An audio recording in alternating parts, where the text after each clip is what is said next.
Friends, ഈ ബ്രേക്കപ്പിൻ്റെ ആദ്യ നാളുകളിൽ നിങ്ങൾക്ക് എന്തെന്നില്ലാത്ത ഒരു ലോ ഓഫ് എനർജി തന്നെയായിരിക്കും. അതായത് എപ്പോഴും ഇങ്ങനെ കരഞ്ഞുകൊണ്ടേയിരിക്കുക, ക്രൈങ് എനർജി. എപ്പോഴും അവരോട് ഇങ്ങനെ സ്നേഹത്തിന് വേണ്ടി ബെഗ് ചെയ്തുകൊണ്ടിരിക്കുക, ബെഗിങ് എനർജി.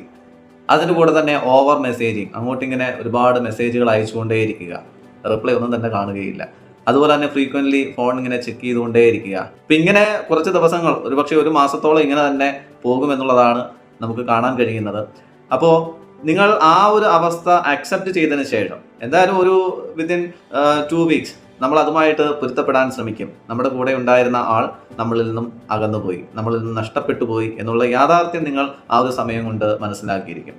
അപ്പോൾ ആ ഒരു 2 ആഴ്ചകൾക്ക് ശേഷം നിങ്ങൾ നിങ്ങളെ തന്നെ ഇംപ്രൂവ് ചെയ്യാനായിട്ട് ശ്രമിക്കുകയാണ്. അപ്പോൾ അതിലൂടെ തന്നെ ആ വ്യക്തിയെ നിങ്ങളുടെ ജീവിതത്തിലേക്ക് തന്നെ തിരിച്ചു കൊണ്ടുവരുവാൻ നിങ്ങൾക്ക് കഴിയും. അല്ലെങ്കിൽ അതിനേക്കാൾ വാല്യുബിൾ ആയിട്ടുള്ള ഒരു വ്യക്തിയെ തന്നെ നിങ്ങളുടെ ജീവിതത്തിലേക്ക് കൊണ്ടുവരുവാൻ കഴിയും. അതെങ്ങനെയാണെന്നോ, ഗ്ലോ ഓഫ് ഫേസ്. എന്താണെന്ന് വെച്ച് കഴിഞ്ഞാൽ നിങ്ങളുടെ സെൽഫ് ഇംപ്രൂവ്മെൻറ്റ് എവിടെയൊക്കെയാണോ വേണ്ടത് ആ ഇംപ്രൂവ്മെൻറ്റ്സ് നിങ്ങളുടെ ജീവിതത്തിൽ കൊണ്ടുവരുവാൻ വേണ്ടിയിട്ടുള്ള കാര്യങ്ങൾ ചെയ്യുക. അതിന് വേണ്ടിയിട്ട് നിങ്ങളുടെ കരിയറിൽ നിങ്ങൾക്ക് ഫോക്കസ് ചെയ്യാം, നിങ്ങളുടെ ഫിറ്റ്നസ്സിൽ നിങ്ങൾക്ക് ഫോക്കസ് ചെയ്യാം. അതുപോലെ തന്നെ നിങ്ങളുടെ സ്കിൻ കെയർ, സെൽഫ് ഗ്രൂമിങ്, ഇതിലൊക്കെ നിങ്ങളൊന്ന് ഫോക്കസ് ചെയ്യുന്ന സമയത്ത് അത് മറ്റുള്ളവരിൽ അല്ലെങ്കിൽ നിങ്ങളിൽ നിന്നും ബ്രേക്കപ്പായി പോയ ആ വ്യക്തിയിൽ ഒരു ക്യൂരിയോസിറ്റി ജനിപ്പിക്കുമെന്നുള്ളതാണ്. ക്യൂരിയോസിറ്റിയിൽ നിന്നും അറ്റൻഷൻ ഉണ്ടാകും, അറ്റൻഷനിൽ നിന്നും അട്രാക്ഷൻ ഉണ്ടാകും എന്നുള്ളതാണ്. രണ്ടാമതായിട്ട് നിങ്ങൾ ചെയ്യേണ്ട കാര്യം റീറൈറ്റ് യുവർ എനർജി. അതായത് നിങ്ങളുടെ നേരത്തെ ആ എനർജി ഉണ്ടല്ലോ, ബ്രേക്കപ്പായ ആ സമയത്തുള്ള എനർജി എന്ന് പറയുന്നത് വളരെ ലോ ആയിരുന്നു. നിങ്ങൾക്ക് ആ ഹൈ എനർജിയിലേക്ക് മാറേണ്ടതായിട്ടുണ്ട്. അതിന് ഏറ്റവും നല്ല കാര്യം എന്താണെന്ന് വെച്ച് കഴിഞ്ഞാൽ നിങ്ങൾ എനർജി ഉയർത്തുന്ന രീതിയിലുള്ള ആക്ടിവിറ്റീസ് ചെയ്യുക എന്നുള്ളതാണ്. അതിൽ ഏറ്റവും നല്ലൊരു കാര്യം ഗ്രാറ്റിറ്റ്യൂഡ് എഴുതുക. നമുക്കുള്ള ബ്ലെസ്സിങ്സ് നമ്മളൊന്ന് എഴുതാനായിട്ട് പരമാവധി ശ്രമിച്ചുകൊണ്ടിരിക്കുക, ഒരു ശ്രമം. അതിനുശേഷം നിങ്ങളുടെ ബെസ്റ്റ് ക്വാളിറ്റീസ് എന്താണെന്ന് നിങ്ങളുടെ ബുക്കിലേക്ക് എഴുതി വയ്ക്കുക. ഇനിയാണ് യഥാർത്ഥ കളി നടക്കാൻ പോകുന്നത്.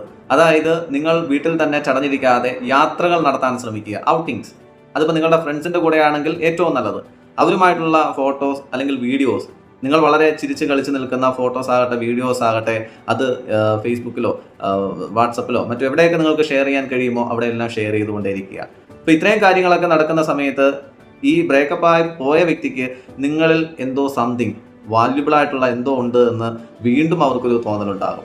നിങ്ങളെ ആദ്യം കണ്ടുമുട്ടിയ സമയത്ത് ആ വ്യക്തിക്ക് കണ്ണും മൂക്കും ചെവിയും ഒക്കെ ഉണ്ടായിരുന്നു. നിങ്ങളെ അന്ന് അക്സെപ്റ്റ് ചെയ്തു. പക്ഷേ കുറേ നാൾ കഴിഞ്ഞപ്പോൾ അവരുടെ ലെവലിലുള്ള ആളല്ല എന്ന് തോന്നിയപ്പോഴാണ് നിങ്ങളിൽ നിന്നും അവർ അകന്നു പോയത്.